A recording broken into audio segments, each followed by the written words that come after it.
It's there. It's,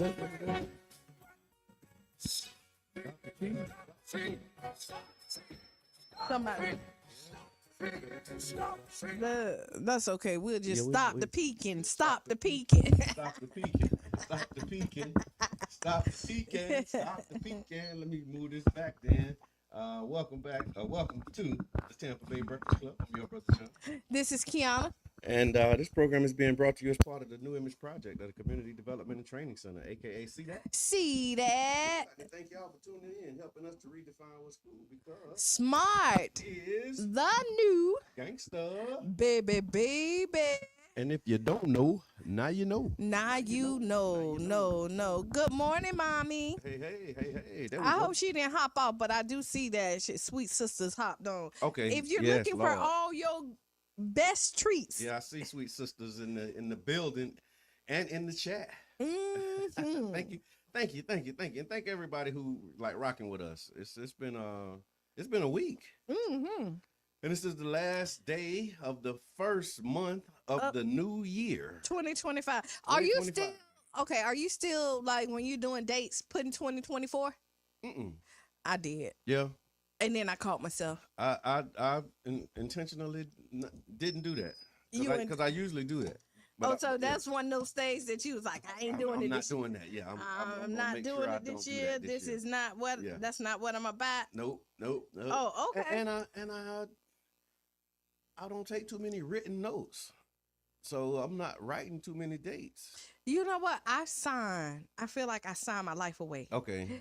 Not only for contracts, because I'm getting a lot of different contracts in every day. Yeah. And then I Congratulations. I guess. And then I'm doing a lot of, and I'm at the doctors a lot. Okay. And so I'm reading and doing, not for me, y'all, because I'm okay. But get your checkups. Make sure you do that. And I'm signing dates and doing all this other stuff. So yeah, I have to catch myself to do the 24. With the redo. Yeah. Yeah. No, I hear that. And that's a big thing with a lot of people. So you listening to the Tampa Bay Breakfast Club, y'all can definitely support, man. Like it, share it, tag some friends, let them know that we up, we here, we ain't going nowhere. So, we definitely ain't going nowhere. Longest running podcast. Yeah, in St. Pete. Like I really say that. Like we really we've been here since 17, right. 16, 17. And we ain't going nowhere. And we really don't take no breaks, even though we should. We really should. Like we building breaks in this year. Yeah. Like we actually planned breaks, right? Yeah, where there will be like rerun shows, like you'll be able to just see us on reruns. But you just know, like that's what it was. That's they was there. One of them days. So you got a would you rather? I don't, but I can. Okay, you can get us one. I can get us one. So in the meantime, while you doing the would you rather, it's Freestyle Friday as well, y'all. Okay. So I'm just it might be one of them all over the place shows because that's what they say. Man, Tampa Bay Breakfast Club. Boy, I listen, but sometimes y'all be all over the place. Today we might be all over the place because it is Freestyle Friday. So I just want to give y'all the heads up. That's the disclaimer. It's a lot going on in the world, a lot in the news, a lot personally that's happening around here. So yeah. Trump just beat. Listen. Oh, I thought about creating a new segment. Trump did what? it was two. I had two ideas for the segment, right? Trump did what, right? And the what were like the what? So why you saying that? Why we saying Trump did what? Yeah. Or the other name was gonna be this. Yeah. Yeah, like. This. So you remember the email that went? I guess we can say ninja. That's this ninja. This ninja here. Cause so the email that went out, right? Yeah, freezing the funds. No, not that email. Not that one. The email that told like the federal employees, like, "Hey, quit and we'll pay you." Yeah, the buyout email. Yeah. Right. Yeah. So that Elon Musk sent that same email to his Tesla employees. Oh.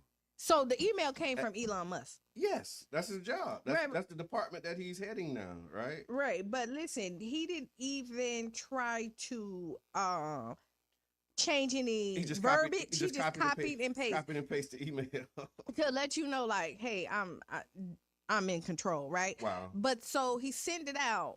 And to find out is that the Tesla employees who bought in and quit.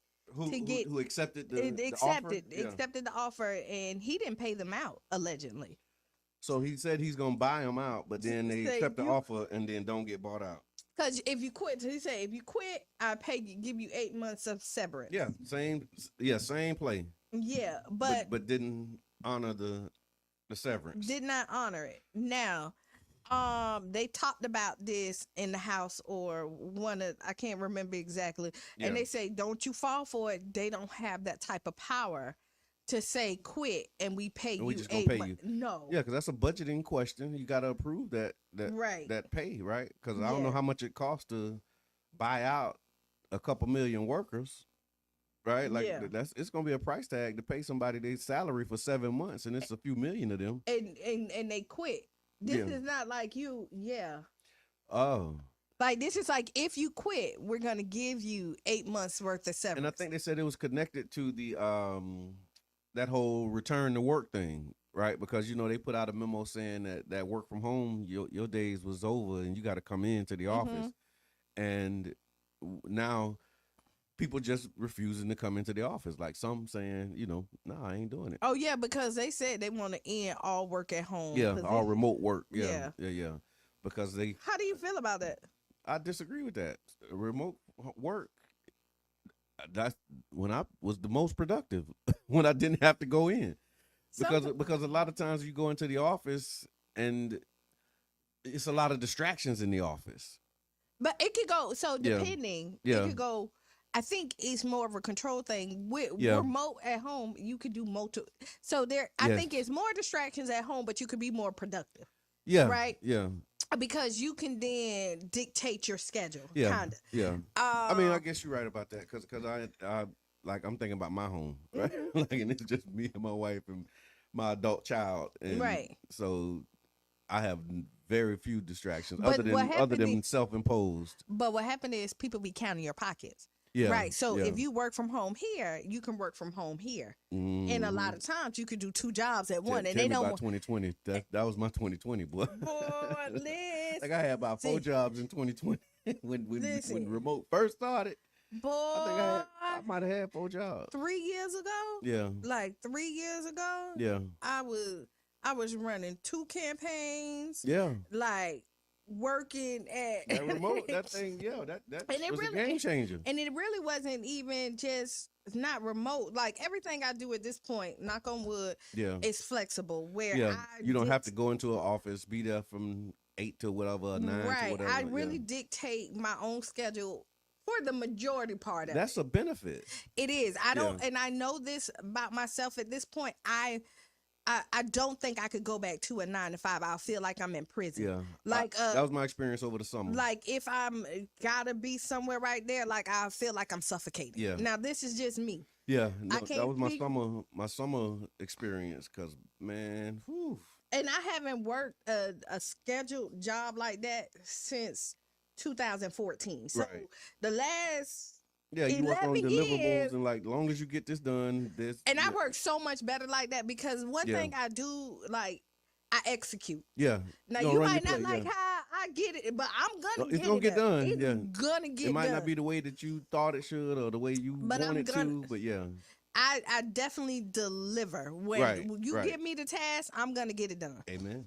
So, but amen. So, amen again. Yeah, but I don't. But so back to it. I think working at home do give people a lot of flexibility, and this is a control thing, saying, "Hey, we don't want you to do this." And I think they don't think that people are actually working. That's the thing. But that's the other part of it. Like, when you in a spot where, how can I say it? As long as what you're asking for and needing to get done is getting done in the time that you need it to get done, then let them people be great. I think I'm one of them people. Yeah. Yeah. I'm gonna let you be great. Yeah, go ahead, be great. Do it, but don't like not do what you're supposed to do when it's, because you have all of this flexibility, and now you're not producing. But then that's a problem. But then we have a conversation about your production, right? And I think that's really, like, I know when I hire you, I say, this is what it is. Yeah. I'm gonna give you your assignment, right? Yep. You're grown. I'm gonna assume that you're gonna get it done. Mm-hmm. That's it. If you don't get it done, then we have another conversation. So as long as nobody else is complaining to me Right. about it, I'm not complaining to you. Mm-mm. But the first time somebody come to me, Yeah. then now I'm gonna be over you because I don't like people to hover over me. Right. So right. I'm not gonna hover over you. That's right. Right. That whole micromanaging thing. But if somebody micromanaging me, now I gotta micromanage you. Yeah. And believe me, if I'm micromanaging you, you're not gonna like it. Because I don't like it. So if I'm uncomfortable, I got you're you. gonna be Yeah, uncomfortable. that's true. That's that whole roll downhill type thing. That's really how I operate. Like, as long as I'm good, you're 100% gonna be good. But I'm one of them people that's really fair, Right. and I understand life. Like, I'm not like rigid where like, oh, you can't do this. Like, I know everybody got kids. I know people got this. If you deliver, I'm one of the easiest people to deal with. You got it's like that. It's just considerate, being considerate and mindful of what people are dealing with. And it's interesting that you say that, because I just had and this might be on topic or off topic, but I had a meeting earlier this week. I was gonna say yesterday I don't remember what day it was. It was earlier this week. But it was in this meeting. It was virtual. And it ended up getting into a back and forth with one of the participants on ideology, right? And after that meeting was over and after that exchange was had, I sat back in my chair and was like, dang, boy, you good at what you do. like, you know what I'm saying? Like I just, like, if nobody else give you your flowers, sometimes you got to encourage yourself. And it was like, I just realized, I was like, wow. The way I handled that situation, like I was proud of yourself. I was proud of me, boy, because it could have went left and it could have went like bad. Yeah. But it just came down to it's a lot, and I don't want the person, if they're listening, to be offended. But it came down to, I have this book. We was talking about it off air Wednesday.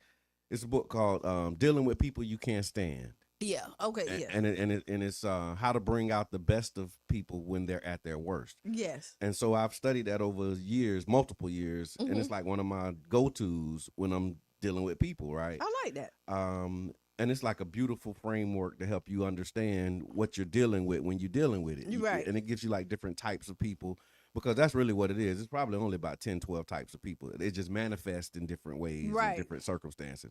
And so it was like that. My patience, my ability to articulate, and so I was like, "Dang, boy, like you ain't no like slouch, like, you know what I mean?" It was just one of the moments where I really was proud of myself. You know what? Part of like being able to navigate people is knowing people, right? Yeah. So that book is really good, and it's freestyle.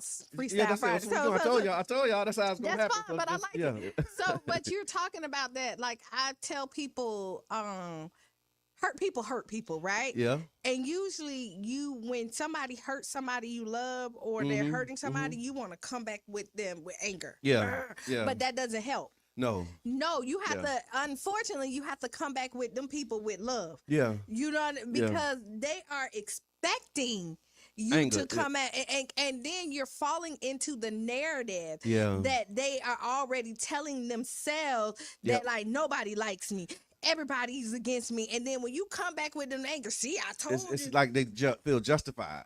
Right. And to stop that, you have to give them the opposite of what they think, because they don't know any better. That's true. And that's how you bring them up out of it. Because if you think about, if it's like a ladder and these emotional tones are like on a scale, if we can say that, if they're on a lower tone, then you're not going to be able to bring them up if you at that tone. Like, you got to be at least a tone higher in order to bring them up. Now, that whole matching energy thing, I ain't really a fan of that either. I'm really not a fan. Like, I say that sometimes, you know what I mean? But to be honest, I'm pretty. This is our not subscribing to all, but there are situations where it's like, okay, that's how we doing it. We can go there. That's what we doing. That's what we doing. Because y'all know I'm petty, so you know I'll do that. That's what we doing. But in most cases, in most cases, I'm pretty I'm pretty even toned. Yeah. And I think that does rub people the wrong way. Like, it rubs Cheyenne the wrong way sometimes. Okay. I can say that, because she be like, Cheyenne be wanting me sometimes to get crunk Yeah, with her. I know. And inside I'm crunk, right? But I know that Dan, somebody has to be level-headed. Yeah, somebody got to have some sense in here. Right, Yeah. because then we'll both be out here busting windows and cars, and now we both want now it. you in the cell talking about why you let me like lose it like that. Why you couldn't pull me off the ledge? No. And so like I haven't read that book that you did, and I would love to, but I always say like I study people. Right. That's just one of my gifts that I've always had. That's the blessing and the beauty of having birthdays too. Like after you lived a little while, you've dealt with several different types of people, and after you, like I said, it just got to a point where I realized that it's really just types, and so you might have an individual that you're dealing with, but if you think about it, you probably dealt with somebody like that before. It was it just didn't manifest in that way. So it's a actually I'm gonna put it on my website when I get some time. I would ask you, what's the hardest type of person to deal with? For me? Yes.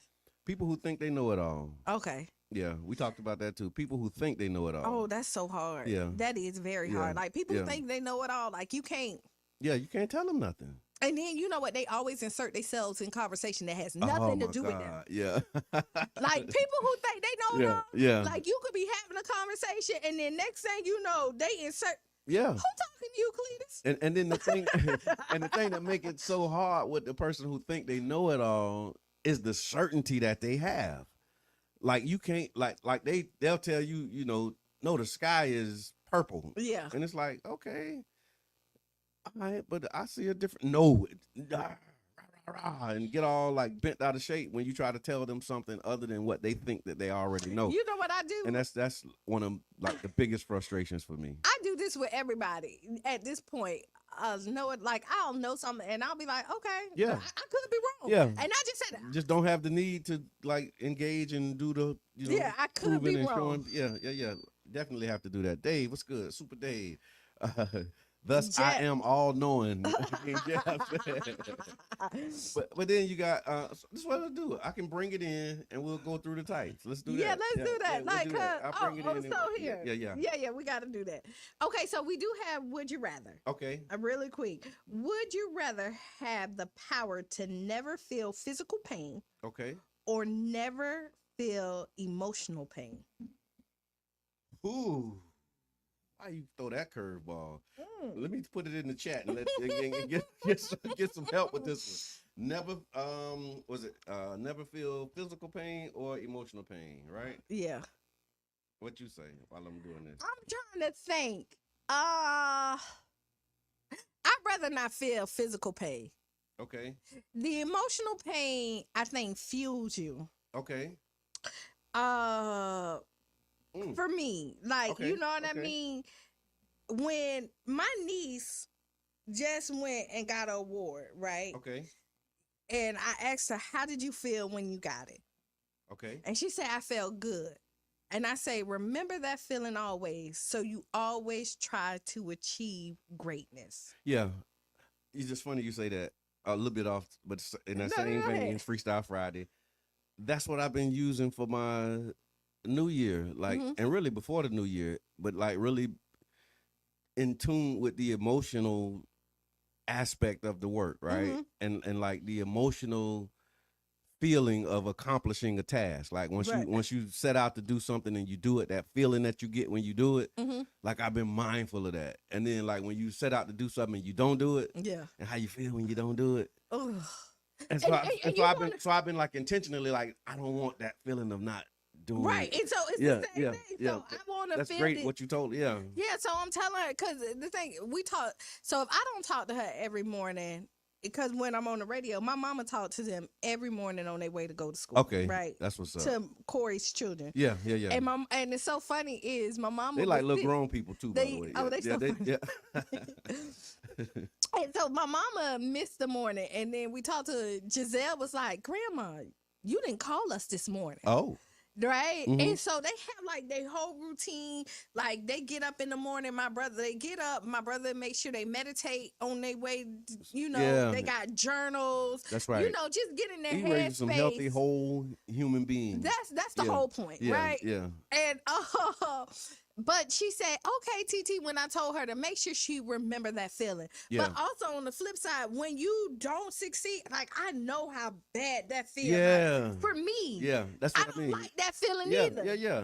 And so To your point, that's the fuel. Right. Yeah, so yeah. I'd rather not have the physical pain. Yeah.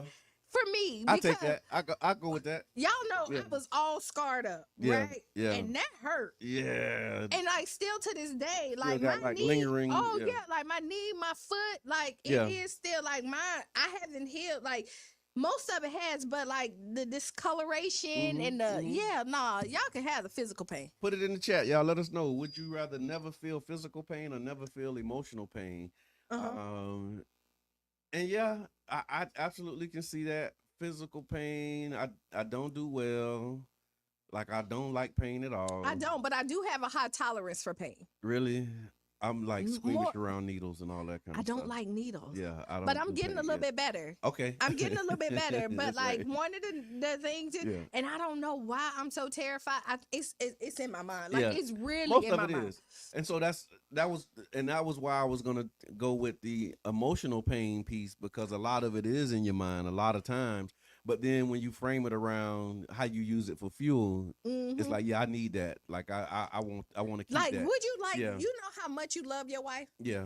Just imagine if that emotion was snatched away You from you. said pain though. So you still feel the joy, right? Right. But you don't feel the pain? I don't know, but just okay, so flip it. Yeah. How about when you hurt her feelings, the pain that you feel from that? Yeah. I don't want that. Yeah, but you would rather have that so that you don't put the pain on her no more. Yeah.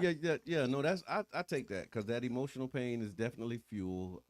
Those emotional experiences, as difficult as they may be, they can serve you well. Right. And one of our study guides in the self-improvement program and course of the Nation of Islam, self-improvement is the basis for community development. Study guide 18 is rising above emotions into the thinking of God. And it talks in depth about like just emotional awareness and how this idea that, you know, how people talk and say you shouldn't be emotional. And it's like, no, that's not all the way accurate. Like, experience your emotions, but be aware of them and when you're making decisions. So that's the idea of rising above emotions into the thinking of God. It's like, yeah, I'm going to feel this pain and experience this pain, but I'm not going to use this to make my decision. You really shouldn't, but people do. That's why I try not to make. Because it'll cloud your judgment in a lot of cases. I try my hardest, and I think I do really good with not making emotional decisions. Yeah. A lot of times. Now, you could catch me off guard, because I done popped off on here. Y'all don't see me. Like, we get, sometimes a button will get pushed, and then it's like, right. Kiana done took off. But for the majority part of it, I like, Right. Yeah, I done seen your button get pushed in real time. Michelle, good morning. Thank you. Is that Marion? I see you. I appreciate you. UB, what's happening? UB says, no physical pain. I think I can regulate and control my emotions. But some guys, when you say that, some guys been hurt so bad that they don't want to experience that emotional pain no more. And then they put up these blocks when it comes to relationships to not feel that again. I think that's a lot of people though. But we won't guys. Let's say people. Yeah, because it's just natural to avoid pain. It is. Like it's not natural to. I mean, when I say natural, like natural, normal, whatever the word is. Yeah, nobody wants. Because you got people like that may be into pain. Yeah, hurt me, baby, and I'm like, nah, that ain't really my thing. So we gotta take a break. Oh, already. It's 8:00 already. Yeah. And we got a lot more. It's Freestyle Friday, so y'all tap in. We got some this ninja here. Yeah. We're gonna talk about Trump did what. I do have an Ask Kiana, and we're gonna talk about what the people say too. And we got a caller coming in, I believe. So Y'all stick around. We'll be back 6-7 minutes after the hour.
airport outside Washington, D.C.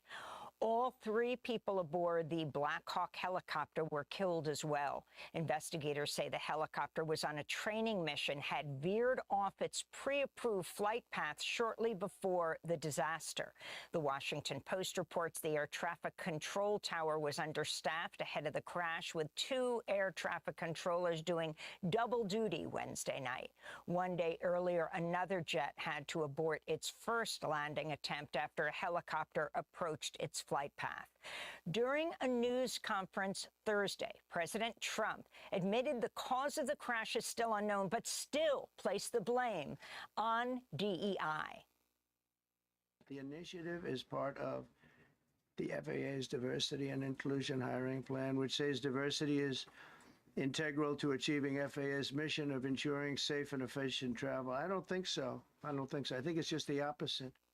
In a fact check of Trump's comments, the Washington Post found the FAA launched a program to hire air traffic controllers with the very disabilities that Trump attacked in 2019 during Trump's first term. We'll have the latest on the crash after headlines. Robert F. Kennedy Jr. faced a second day of Senate confirmation hearings for Health Secretary Thursday, refusing to disavow the debunked link between vaccines and autism. Kennedy also gave incorrect information about Medicare and Medicaid and refused to acknowledge COVID-19 vaccines are life-saving. Here he's questioned by Vermont Senator Bernie Sanders. Was the COVID vaccine, successful in saving millions of lives? I don't know. We don't have a good surveillance system, unfortunately. We don't know? I don't think anybody can say that. We'll go to Samoa to speak to the health director, where there was a measles outbreak after a trip Robert F. Kennedy took to Samoa, where he had talked about the dangers of vaccines. We'll speak with the health director in Samoa. Meanwhile, Trump's pick to head the FBI, Kash Patel, refused to explicitly say whether he would target Trump's critics during his hearing, downplayed his own history of embracing conspiracy theories, and refused to acknowledge Trump lost the 2020 election. You understand what I'm asking you. Can you say the words, Joe Biden won the 2020 election? Joe Biden was the President of the United States.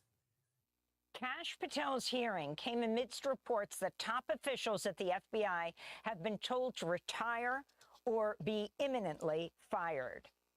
Tulsi Gabbard, Trump's nominee for Director of National Intelligence, also faced questions from senators Thursday who grilled the former Hawaii Congresswoman about Edward Snowden, her 2017 meeting with Syria's then leader Bashar al-Assad, and past comments blaming NATO for Russia's war on Ukraine. We'll have more on all these hearings later in the broadcast. CBS's parent company, Paramount Global, is in settlement talks with Trump's legal team, who's suing the network for $10 billion under the Texas Deceptive Trade Practices Act. Trump's lawsuit accuses CBS of deceptively editing a 60 Minutes interview with Vice President Kamala Harris last year. The New York Times reports controlling shareholder Shari Redstone is pushing for a deal with Trump, and Paramount executives reportedly believe settling the lawsuit would increase their odds of securing a planned $8 billion merger with Skydance Media. Meanwhile, the social media giant Meta has agreed to pay $25 million to settle a lawsuit brought by President Trump after Facebook and Instagram suspended Trump's accounts following the January 6, 2021 attack on the Capitol. Most of the funds will be directed toward Trump's future presidential library, they say.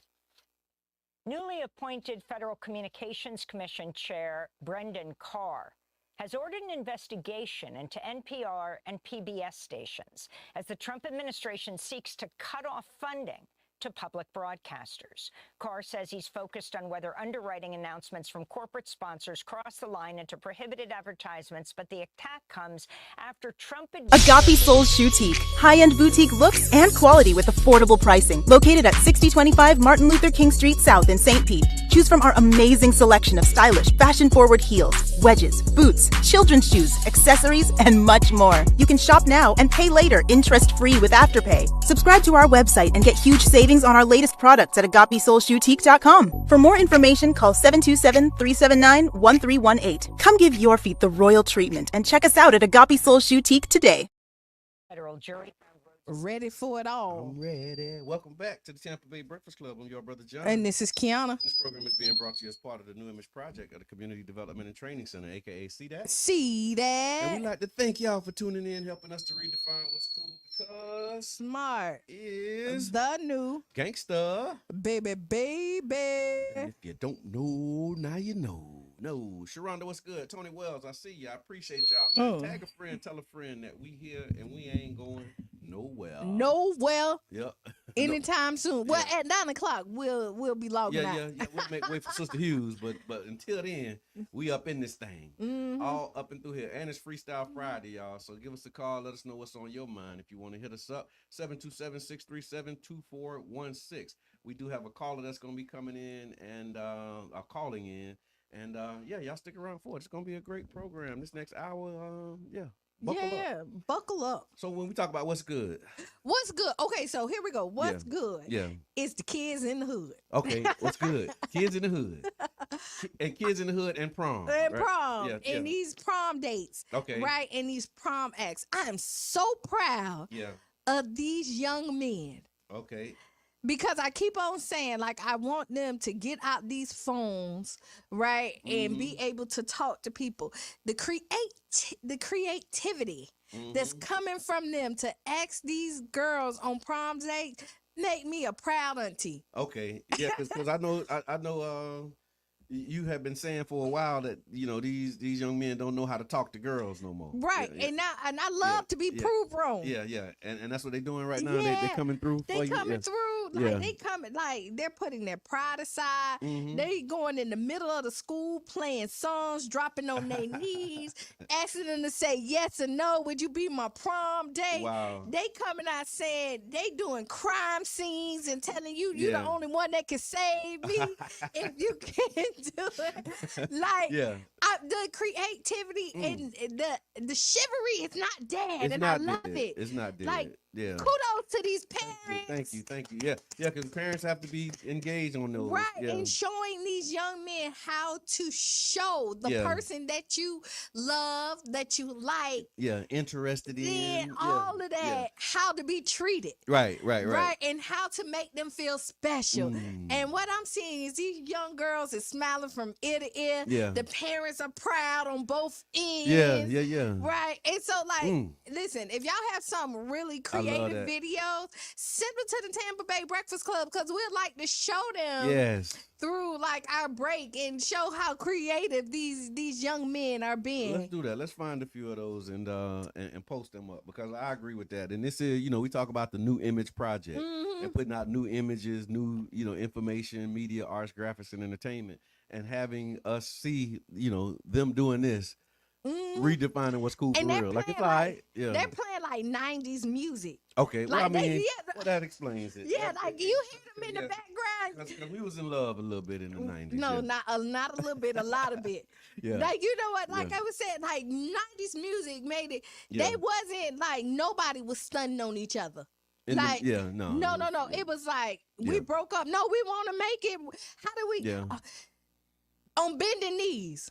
Okay, you know what I mean? Like even that, like that was one. Like, it was something that was like, get on with it though. I remember, tell me one. Let me think of what that one song was. Not a lot. It was a Boyz II Men song too, where it was like a smooth breakup though. Yeah, it was Seasons. What's the one was that? I can't. It's just not coming up for me. But I know it was like they was like, they tried. It was like a smooth breakup. But they tried a long but most of it was like fiending and I love you and can't wait to see you. But even when you can't broke live up, without you, even when it was broke up, it was like I tried all I can, but I still love you. But we gotta go our separate ways. That's true. You know what I mean? It wasn't like and it was groups too. You had a lot more groups. Like who's a R&B group right now? Because I remember it was like.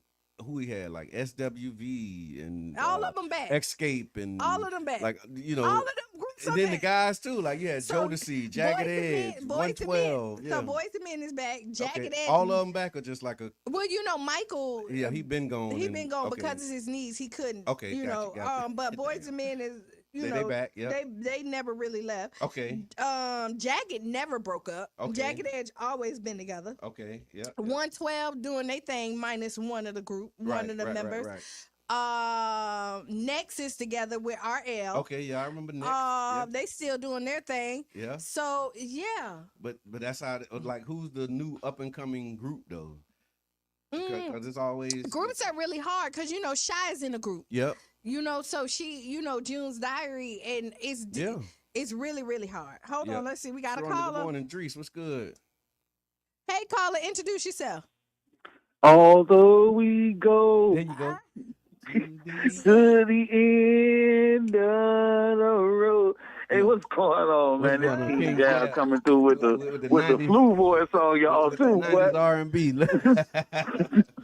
Off the flu vocal. Belong to me. I belong to you. I think we can really do something good with that, brother John.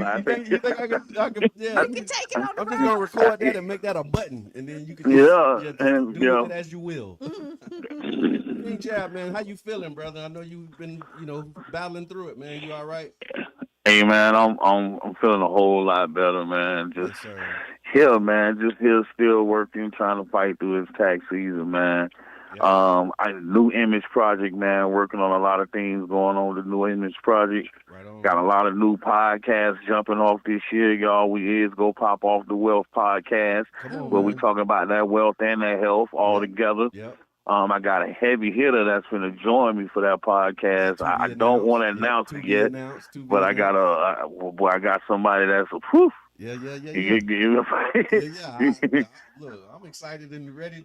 Yeah. Me too. Yeah, and we working just really on, like you say, the New Image Project, man. Media this year, man. We're gonna be pushing the limits, man. So I was just calling in, man, to holler at y'all, man. Finna go get a haircut, then go get ready for work. Right on, big brother. Enjoy your day. Make it a great weekend, King Jab. Stay healthy. Stay healthy. Love it. So you listen to the Tampa Bay Breakfast Club. I just put that there so y'all know what we talking about. It's Freestyle Friday. We go talking about all up and through here. Yeah, so we was just talking about how proud we are, these kids, and then we got to the 90s music. Yes. Or whatever. Yeah, that's under What's Good. What's Good. Under What's Good, y'all. Yeah, because even though Brian McKnight went somewhere left that I didn't like. Okay. Right. With musically or just Totally. Yeah, totally. But I absolutely yes. Yeah, he was hot in the 90s, and you got to acknowledge that. Yeah, you got to. Right. Hello, caller. Introduce yourself. How you doing? CeeLo 318. I'm out of Alexandria, Louisiana. Oh, you out of Louisiana? Yeah, I'm originally. I'm CeeLo 318. I know. So I'm putting on from Florida, but I'm originally from Alexandria, Louisiana. But you listen to my music, you'll find out the story. You heard me? Yeah. You've been in Louisiana a long time. Yeah, man. Yeah, I'm born and raised. I said my mom and my daddy, but I was back and forth. It's a story, it's a journey. Like everybody else. Oh wait, so listen, because everybody from Louisiana think they can cook, right? Are you one of them think they can cook us from Louisiana, bro? I don't think I could cook. I mean, you from the country, you gotta know how to cook. That's just how it goes. Even if you don't know how to cook everything, you got a signature dish. You got something that you can put together that you. One thing I know how to cook from Louisiana, you gonna know how to cook some rice and some sausage. So I'm gonna make something work. That's right. I mean, look, that's a solid base. You can build anything with it. Right? Yeah, you know what I'm saying? No, that's what's up, man. And you're an artist out of Louisiana, so man, tell us about your genre. What type of music you making? I would say, like it's a true story, like reality music. I would just say it's reality music, just for people, to relate, not only just identifying the struggle and hard times, but the way a person come up out of the struggle. So, like, let's just not identify the struggle and the pain all the time. We just saying, like, this is what I came out of. You know what I'm saying? I found a way up out of this. Y'all can do it too. You know what I'm saying? So you solution-based. Basically, right. No, I hear that, and that's the other side of it too. I mean, I grew up like Pimp C, Bun B, UGK, and one of the things right. And one of the things that I loved about them was the fact that they gave you both sides. It wasn't all the glitz and glamour. And, you know what I mean? Like, correct. Like this is what you do when the feds in town. Right. That's a whole nother, Already. part of this thing that, ain't nobody telling you about. And so to hear that you're also presenting, like, there's a way out. Like, there's things that you can do to change it. Like, you don't have to just accept it and be a product of it, as they say, but you can actually make changes. I hear that. And I like people that's storytelling, and that's what it sounds like. Yeah. Like you say, this is where I started, but this is how I finished. Because a lot of people stay right where they started at and only talk about the struggle. Right. And then they don't keep it real and say, hey, like, when you was in the struggle, typically you in a lot of pain. Yeah. Right. Yeah, a lot of times. A lot of pain. And, like, you don't say how to exit that pain, and, like, because then people think, like, you want to, not talking about you, but, like, gang banging is where you want to stay at. Yeah. You know what I mean? Correct. It's a lot of things you just don't, you're not that same person you was 7 years ago. You know what I'm saying? Nobody. If you that same person, you lying. Yeah. You either lying, CeeLo, you either lying or you doing it wrong. Correct. Because you're supposed to be different. You know what I'm saying? Now, how can you, now, I know you say you from Louisiana. How is your upbringing influencing your music? That's the thing. Like, that's the best influence. That's what got me going right now today. Like, my whole upbringing. Like, once you do something, you put your all into it, and that's just why I'm at with it. Like, you know what I'm saying? Like, mom seen I was, this the route I wanted to go. This what kept me focused. You know how, like, you find something, like, I went to church. I only went to church because I liked the music, and I got a presser at the end of church. You know what I'm saying? That's right. So, everybody got their little path, and that's just what I grasped to. So it's like, during my upbringing, it's like, once you commit to something, like, you got to go through with it. You know what I'm saying? Right.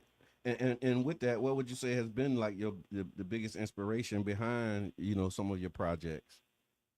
The reality of looking at, like, true supporters, like, really understanding is, like, true. It got true fans. It got true people that are write you and, holler at you. Don't even know you never seen, like, hey, bro, I really... You know what I'm saying? That would make me keep going because my story actually touching people. Yeah. And you can't pay me no money for that. You know what I'm saying? Yeah. No, like, ain't no dollar can fix that. I hear that. And that's like, when you talk about that, it's coming up for me, like, when you do work in the community. A lot of the stuff you do is like volunteer stuff. But the enjoyment you get from knowing that you made a difference. You know what I'm saying? Or seeing, like, somebody who didn't know something and you share it with them and it, like, changed their life. You know what I'm saying? Like, wow, I ain't know that, man. Thank you for that. That is a thing that keep you going. That's some fuel for real. It is. Yeah. That's that emotional. Now, we were talking earlier about how people say you can't be emotional, but no, that's something that you use. You leverage that emotional connection to seeing people healed and better. And I totally agree with that statement right there. Like, I'm an emotional being. Like, how can I not be? How can I not be loyal? How can I not? All that go into emotion. Right. Now, you know what we did forget to ask you, CeeLo 318 is, so what genre of music? We just kind of hopped in. R&B. Good conversation. That's all. Good people vibing. Mm-hmm. So you rapping, singing, trapping, a mix of like I'm rapping, like, I got a different type of selective artist. Like, I grew up listening to, like I said, Zero, a lot of, Louisiana and Texas, so you know how that goes. Yep. Zero is one of my artists, so he like came out with the singing kind of rap harmonized, Yeah. And then, on some days you might catch me where I'm just, but it's all my story, like my pain or my friend's pain, my homegirl's pain, some, Yeah. Story. Oh man, I love that, and the power of the pen, man. And so when did you actually start writing? Like, I've been rapping back since, like, Boosie, back when Boosie was dropping, him and Webby dropping they first tapes, rapping over, like, they little end of the beat, that little beat that play on the end, rap. Yeah. Yeah. Look, we started the whole thing with taking them beats. So true story. I was talking to my wife about we were talking about breakdancing, right? And the break of the song, you just keep looping the song, right? and that's what gave rise to the term breakdancing. Yeah. But a lot of people think that breakdancing was because it was difficult and you can break your neck, you can hurt yourself. It's like, no, it's not that. It's like you take a part of the song and you just keep playing it and dancing to it. So now, it's the break dance. It's the break of the like, yeah, I ain't even really, that's new to me though. Yeah. if y'all looking at me, I'm doing but that's the thing, we lived it. You know what I mean? And so I was there when it was happening, and I remember like the evolution of it. And I remember when the break, the transitions wasn't smooth and until like scratching and two turns. It used to be like the DJ would literally just pick up the needle and go back and put it on the break. Yeah. And put it back on there, and then you just start over. Right. You know what I'm saying? Like that's what make like Master Flash and them so groundbreaking is because they made a way for you to keep the break going without like having to really stop and be like, okay, all right, now let's get back in. So if I was a break dancer, I'd be a little bit better than the lady from Australia. Oh my God! Come on, come on, man!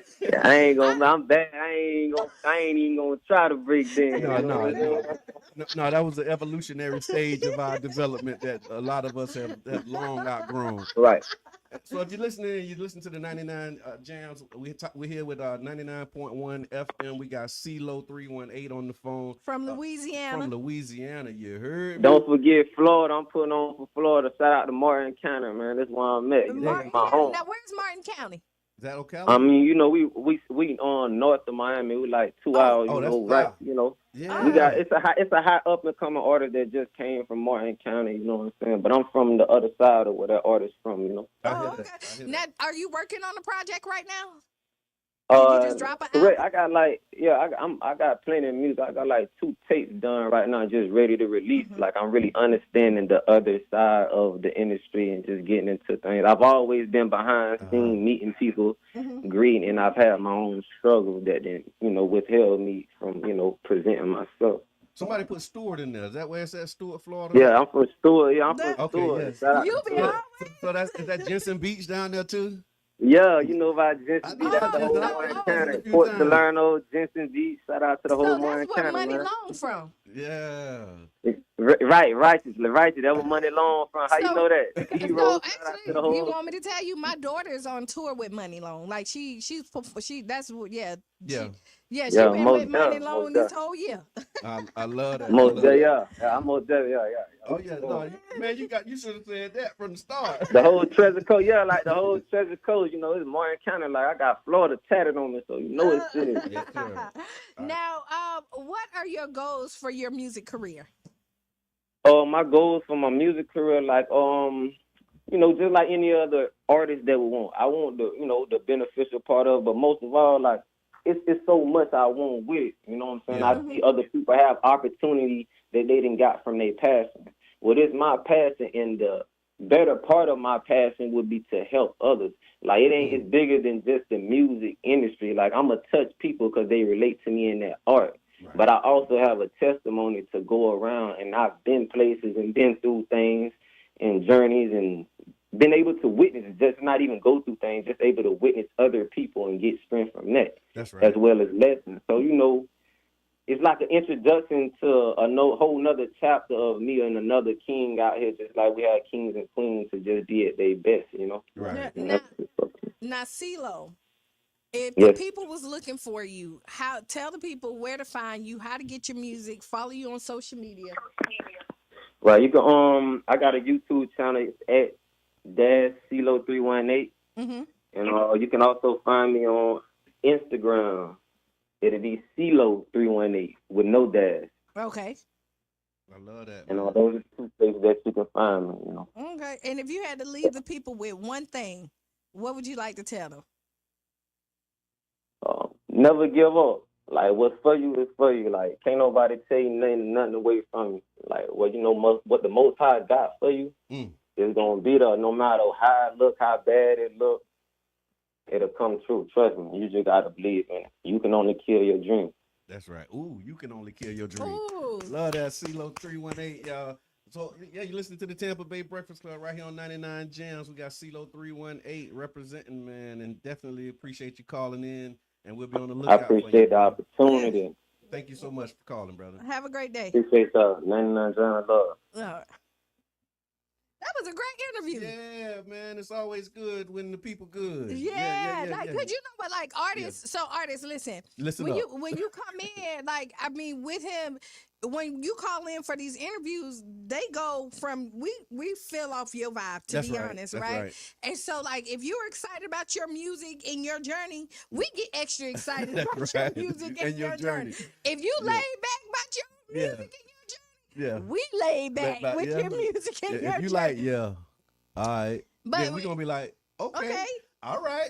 Right. But we're talking about matching energy, right? But that's a good way to match your energy, because he called in ready. Yeah. Like, excited. And so, and that lets you know how he is about his career. Yeah. Looking forward to seeing it. I'm gonna check him out. Me man. too. And so go back and if you missed it and you just tapping in, we just had a phone conversation with CeeLo 318, an up and coming artist, putting out music, and he gave his socials and where you can find him and tap in, man. All right, so let's do some city stuff real quick. Go ahead. City of St. Petersburg, St. Pete Mayor has appointed a new chief equity officer following the departure of the interim leader. St. Pete Mayor has named Economic Development Manager George Smith as the chief equity officer following the anticipated departure of interim chief equity officer Carl Lavender. The leadership transition will take place in March of 2025.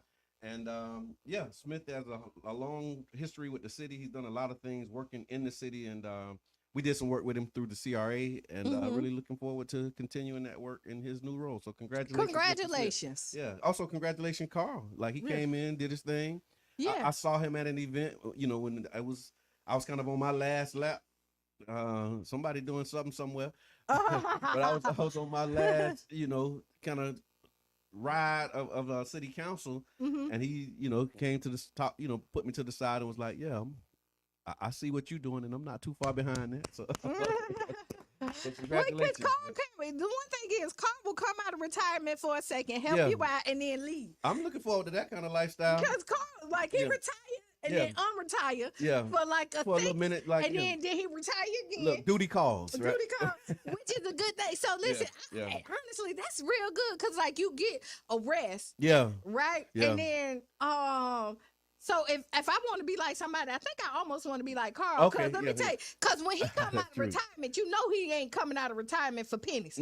No, right? No, he coming out to do it for real. And it's gonna be it's gonna be costly. Yeah, like, you know how, like, if you call me, you know what so I'm finna do. So I'm retired now, and I think I might come back out in a couple weeks. So he come out like a specialist. Like, he come out. Yeah. He's sitting there in the middle. Y'all, and he give you some time to figure out exactly what you want. And then when you find it, he be like, all right, I'm out. Thank you. You got it. That's it. And then he made enough money that he can retire again. That's right. And you got that. Now you got a city retirement added on top of it. So congratulations to him on his next steps in his journey. Also to George Smith. And then now we need somebody for that economic development spot that George was in. So keep your eyes on that as well. Miss Teresa, I see you. Thank you for tuning in. Maryland, Clearwater, we here, baby, at Tampa Bay Breakfast Club. Appreciate you and the work that you're doing up there as well. I want to take a moment, too, and just acknowledge it's a sad story, and it's been dominating the news, but this plane crash in Virginia. Sending prayers to those who were involved and those who lost their lives and the families of those who have been engaged. Just a terrible tragedy, man. And so, wherever you are, if you want to stop and take a minute just to acknowledge that, it's real, man. So yeah, the other side of that is it has become political. You know what I'm saying? Oh, Miss Teresa, I can speak from experience about coming out of retirement. Yeah, she did it a couple times too. Yeah, see? Yeah. Like, okay, you up, you in. But yeah, this thing in Virginia, man, keep your eyes on that, and just a lot of this tragedy and a lot of these things are highlighting just the bad decisions that are being made with this administration already. Right. Because I saw an article that talked about the FAA administrator, or the head of the FAA, resigned on inauguration day because of pressure from Elon Musk, because the FAA was like beefing with SpaceX, which is his company. Yeah. And so he like basically had it out for this dude. And the guy was like, you know what, I'm just going to go ahead and tap out on the inauguration. And because it's only been, 11, 12 days, they don't have a replacement. And so now this crisis that's happening, is happening in the absence of like real leadership. Like you got, and then you want to blame it on the last leadership, but the last leadership had somebody in office. Yeah, they was there. Yeah, and doing the work, right? And so now when this happens, now everybody's like scrambling, like, okay, well, where's the person that's in charge? Oh, he quit because he was beefing with the new dude who don't know nothing. Yeah, like I mean, honestly, like that's point, not his lane, right? Yeah, human resources is not his strong suit. No, it is not. And then they want to blame it on DEI, and this is the thing is now they want to divide the country even more and point fingers and try to say that people of color or women or whoever is unqualified to do jobs regardless of their qualifications. So okay, let's double click on this, Kiana. Let's go back because this is you know when you listen to language and you listen to narrative, right? You know that's a whole new image thing, right? And we understand we got the pen.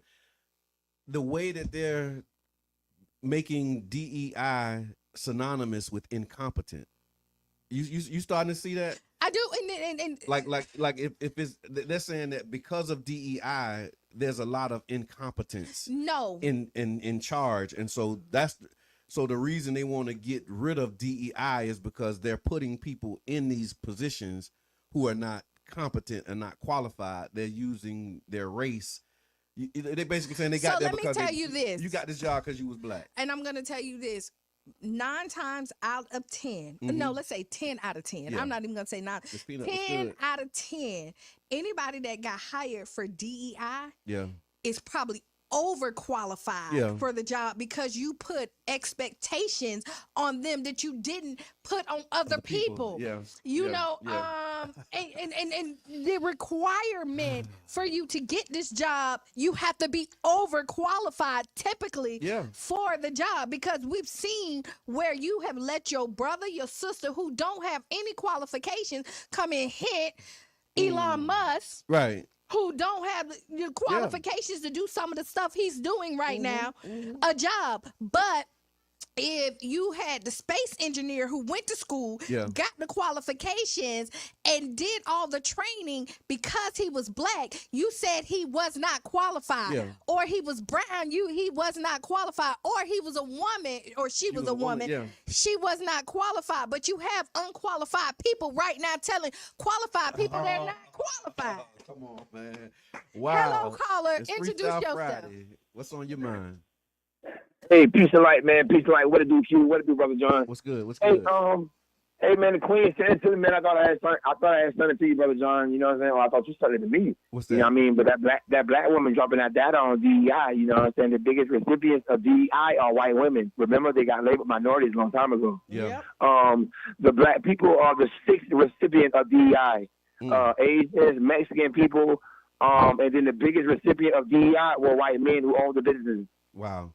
Yeah, and that's the other part of it. And so when we think that DEI is something for us, remember, something that's given to us is given to all Americans. Right. And then when it's given to all Americans, other Americans don't give it to us first. Right. No, but you know what they do when they do attack it? They attack the black part of it. Yeah. Yeah. So when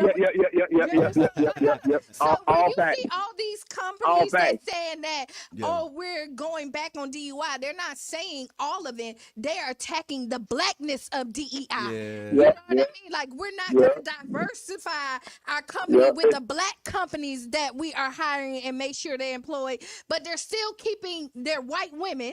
Yeah. You know what I mean? They're still keeping the Asians and everybody else employed. Minority. Right. But they separate the black from the minority, and we are the problem. You know what I mean? So, thank you. I think it's called the flim, Q. They hit us with the flim. Every time. Every single time. Thank you for calling, Miss Peanut.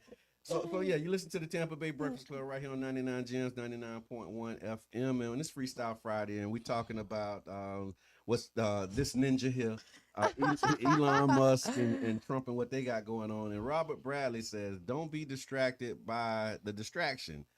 solution on how to get better. And I hear that. Yeah. And the other part of Good this morning, too, Robert. Here's the thing, like we know how to walk and chew bubble gum. Yeah, we do. And so that's usually one of them default settings of people who like, oh, I know you get tired of us talking about stuff and like, okay, well, what's the solution? Stay focused. Like I can watch Boondocks and Netflix and the news and like you know what I mean, like I can do all those things. I do it all the time. Yeah. I'm in my bed on my laptop, got my notebook right here. I'm talking to my mama and I'm watching TV. Yeah, so right, and I'm getting all those. but I just say that because a lot of times that's the response. Like we can't be critical and make these observations. And if you're making these observations and being critical, then somehow you're not paying attention to what the real issues are. Yeah. Like check the record, man.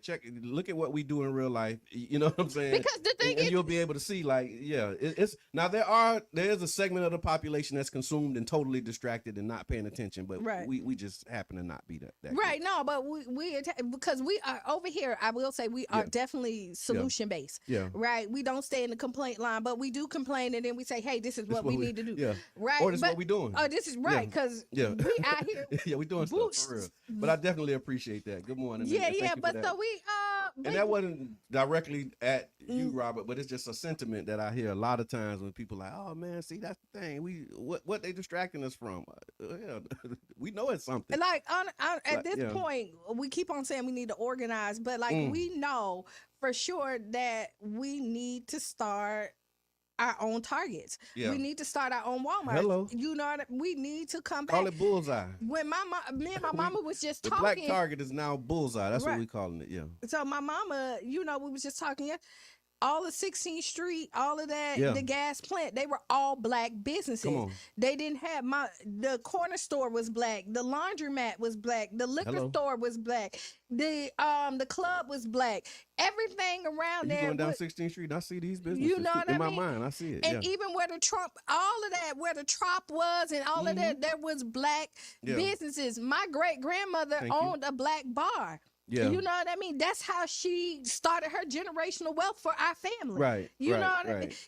Jabbar will sit up here and talk about how his family, his family went and did all those things over there. And so when my grandmother was a little girl, all they did was buy was black. Right, right. You know, and so you look at that. So we know that it's possible. Right. We just need to get back to it. And we have made it so easy to be convenient to everybody else that it's an inconvenience for us to now start our own businesses and rally up in our community. I'm glad you said that. Again, it's Freestyle Friday, y'all. So when you talk about the inconvenience, right, that was something that came up for me after I was leaving a meeting yesterday, and they were talking about the list of businesses, that are removing their DEI programs, and it's you wanna march against all of them, right? But it's almost impossible. But it's going to be a sacrifice. Like in order to really do it, that's the point. Like it can be done, but it's not going to be easy. And I think that's the part that we overlook, right? Because like when you look at the bus boycott, that's what they always highlighted as like the signature moment in Black history that we advocated for change. And so let's use that bus boycott as a model. When they said that they wasn't riding the buses no more, like they had to organize and figure out I still got to go to work.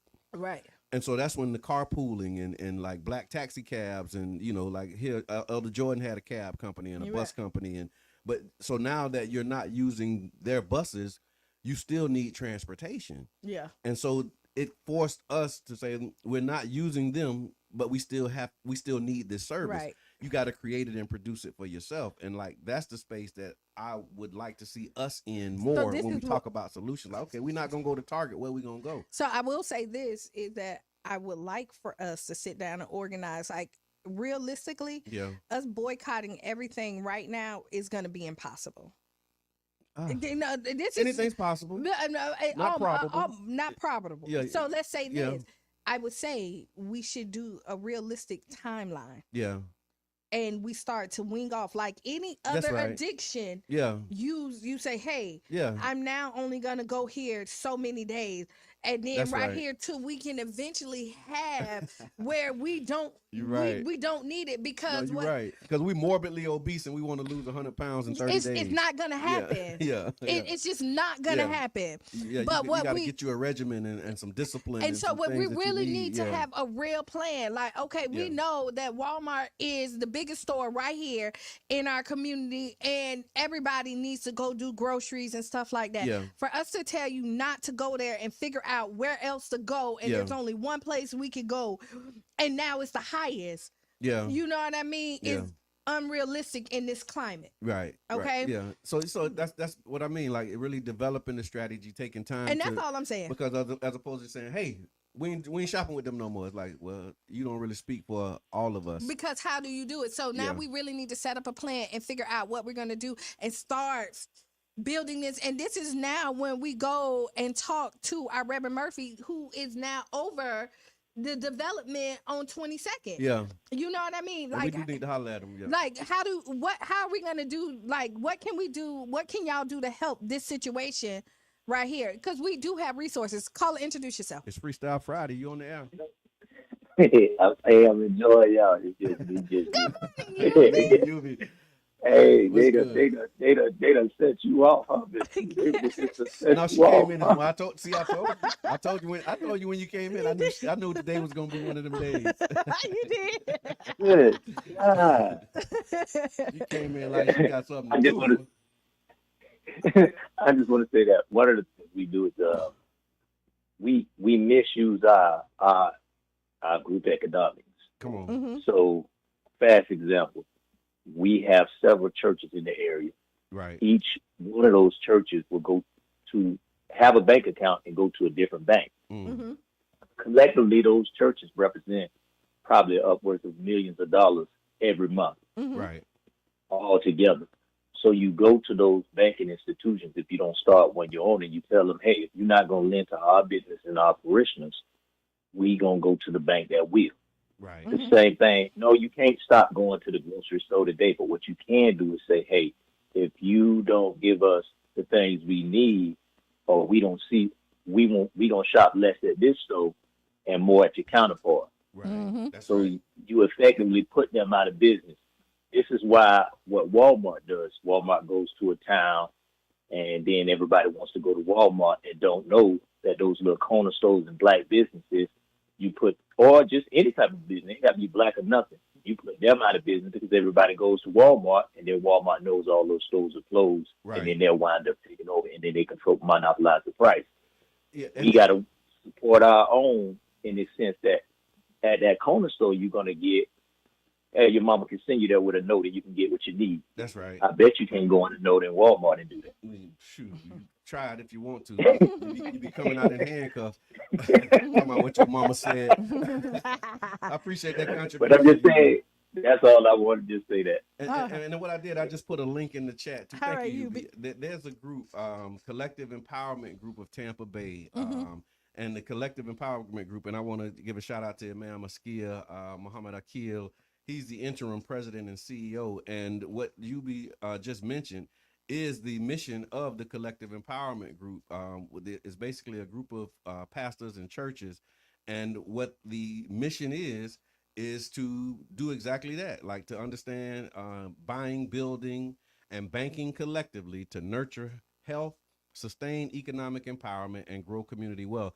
And what you said, Yubi, about the churches banking individually, the first time I heard that conversation was at the founding meeting of the Collective Empowerment Group of Tampa Bay. Mm-hmm. And it's pastors and group, it's like a group of pastors and faith leaders, not just pastors only, but it's like faith leaders who are coming together saying, you're right, what can we do about it? And they're organizing around economic empowerment as well. So if that's your thing and you into that, man, check out the link that I put in the chat for the Collective Empowerment Group of Tampa Bay Area Incorporated, because they're doing some amazing things. I would tell you, leaders, if you want your flock to follow, the leaders need to link up and organize together. Yeah. Right. And then listen to this. Followers, if you want your leaders to follow, yeah, link up. And then your pastor if they really lead, if they with you, they'll come and do what you're doing. They will. Because you don't have to wait on the pastor to hook up with somebody that's not in your church.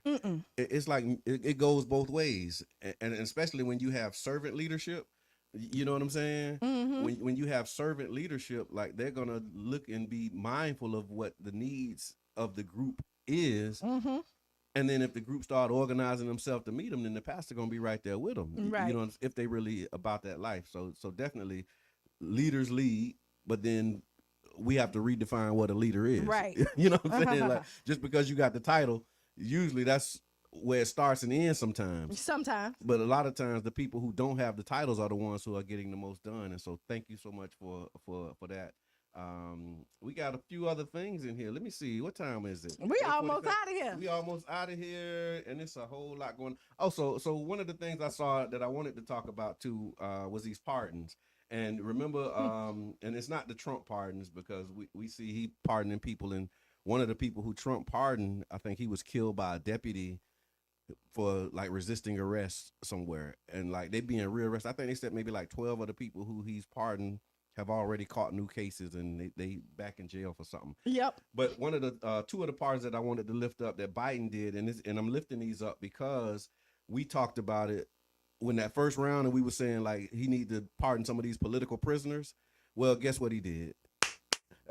he pardoned one of the political prisoners that I'm aware of, Leonard Peltier. And if I became familiar with Leonard Peltier and his work when I joined the Nation of Islam, you know, because we really rock with the Native Americans like that, you know what I mean? And they were talking about the indigenous. And so I'll just give you this overview. It says, indigenous rights activist Leonard Peltier has been granted clemency after serving 5 decades. 5 decades. That's 50 years, y'all. In prison, prompting discussions on justice and collaboration.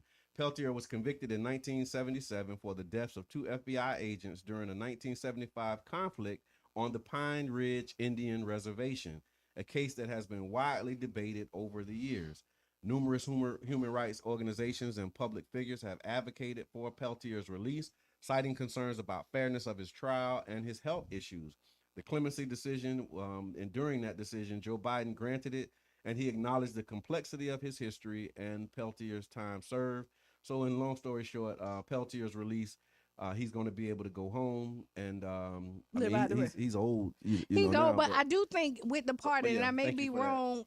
Tell me if I'm wrong. I think when he pardoned him, he still sent him home. Like the rest of it's like house arrest. Yeah. I mean, he's still like under supervision or something. So he ain't but he's not in prison. Yeah, so I mean, I'm gonna give you a half a clap. Yeah, you get a half a clap for that. Yeah, but we acknowledge the move in that direction. Yeah, because you could have just pardoned him all the way. Yeah, he could have really did. He really could have. And if you didn't know how to do that, just look at what President Trump just did. Like Trump don't care. Yeah, he really don't. Trump really don't care. Like he's like, I'm in the move how I want. Another pardon that people have been advocating for a long time too was the pardon of Marcus Garvey. And so on January 19, 2025, President Joe Biden also granted a posthumous, I guess that means after you die, posthumous pardon to Marcus Garvey, the influential Black nationalist leader, founder of the UNIA. Garvey was convicted of mail fraud in 1923, a charge widely believed to have been politically motivated to undermine his movement in advocating for Black empowerment. His conviction was seen by many as an attempt to suppress his growing influence in promoting Black pride and economic independence. We see it all the time. All the time. Advocacy over the past really 100 years, numerous of activists, scholars, and political leaders, they campaigned for his exoneration. And in his final days in office, President Biden issued a pardon acknowledging the historical significance of Garvey's contributions and the miscarriage of justice in his conviction.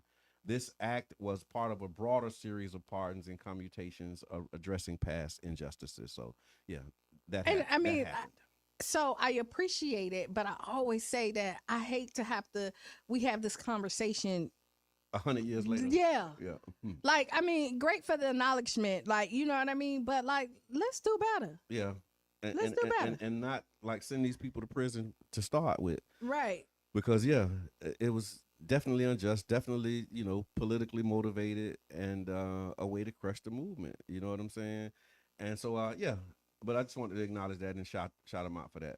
You want to do Ask Kiana? Go ahead. In the 9 minutes that we got, let's go. All right, so Ask Kiana. Ask Kiana is being brought to you by the One Community Grocery Co-op, ocgc.coop. Yes, Mr. Reese, it was long overdue. Yeah. So the question is, how do I deal with a partner who shuts down? Dear Kiana, that's you. That's when you say, Dear Kiana, whenever my partner and I argue, it's like talking to a wall. They completely shut down, no eye contact, no response, just silence, and it feels like a punishment. I try to stay calm, but inside I'm screaming because it's like they're shutting me out of the relationship. Meanwhile, my frustrations build, and I feel like we're just sweeping problems under the rug, only for them to resurface later. It's exhausting, and I'm starting to wonder if this is something that we can fix. How do I get them to open up and actually talk without making things worse or losing my mind in the process? One, you got to know your partner, right? Okay. I'm one of them people that tried. I shut down sometimes when I would say that, like in a heated conversation, I will be the one that kind of shut down so that I can process. Okay. Because a lot of people say stuff when they're angry to rebuttal, and they say hurtful stuff. Okay. I will tell you, one of the things that you may want to do is have this conversation when neither one of y'all are heated. Okay. You know what I mean? Not at the point where y'all are arguing with each other. It's okay to take a pause and put a pin in it. Right. You know, and maybe your partner is trying to process it. And where your partner is at, they may not know how to articulate that. So I would say when you are in a good space, go somewhere public.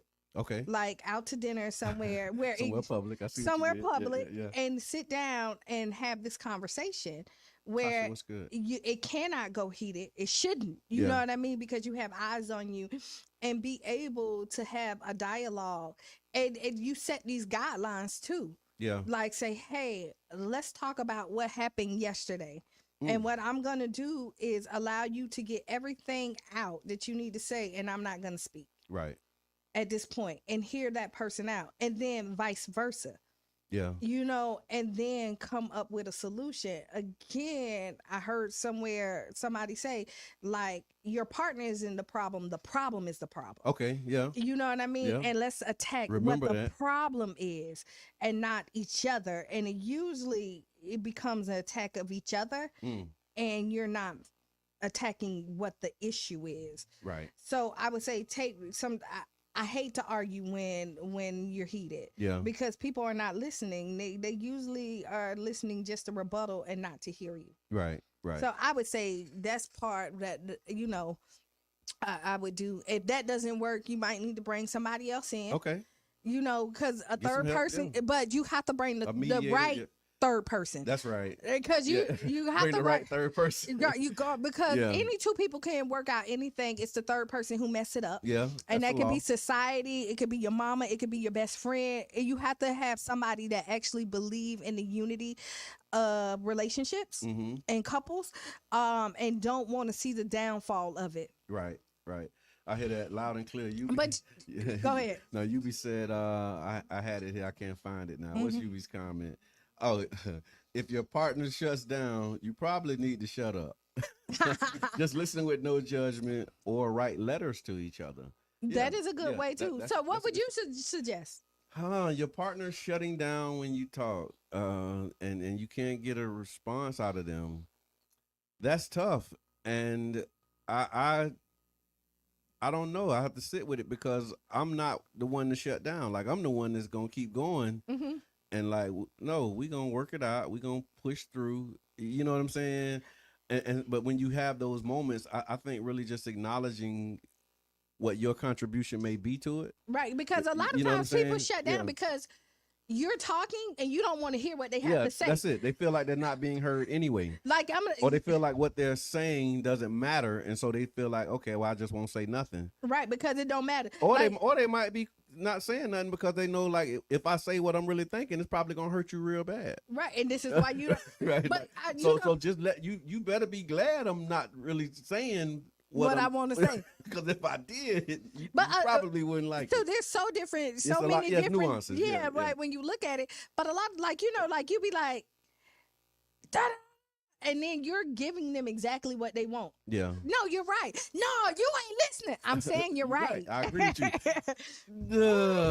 That's another strategy that's tricky and can be somewhat frustrating as well. Tierra Scott, what's happening? Thank you for tapping in. Share it with somebody too, by the way. But no, I agree. But yeah, when you got a partner that shuts down, that's a communication, method. And I agree with you when you talk about like addressing it in a different setting at a different time. Like timing really is important, and not like when they shut down saying, see, that's what you always do. You always shut down. It's like, okay, yeah. Because they can say, see, this is what you always do. You don't listen. Right. So when you having a good time and it's like, and really just creating the space for open and honest dialogue, like really setting aside time to talk. Like for real, like making time to have conversations, something that we, working on, and we talking about intimacy a lot, and really understanding the different types of intimacy. And man, some of the, greatest intimacy is just a good understanding, like, where you exchange an idea and you build on it. Like that's the sexiest thing ever. Is it? Like it just kind of made me say, who? Right. Like honestly, like if you know that you can go home, and you can express yourself and be heard and understood fully, Oh, do you know what type of night you might have? Oh my God. Like I'm just saying, like you like honestly. I do know. Yes. I'm sorry. No, too far, y'all. No, but this is weird.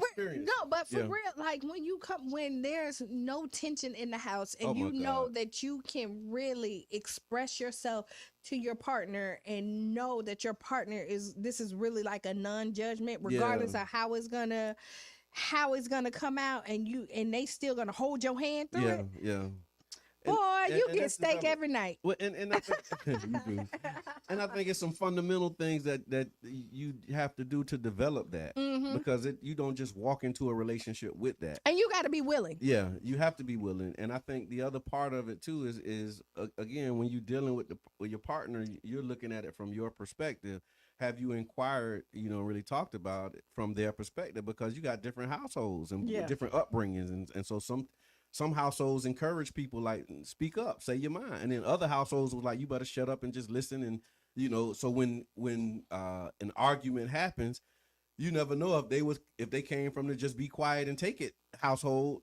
And that could be your partner. It could be like, okay, you know what? Yeah, I'm triggered, and this is what happens, and I was raised to not say nothing, and so that's what they do. Yeah, and so it's so much in that. But definitely, thank you for the letter, and thank you to OCGC.coop for sponsoring and underwriting this segment of the show. We had final thoughts already. Dang, go ahead. What's your final thoughts? Because we got it's the last day of the first month of the new year.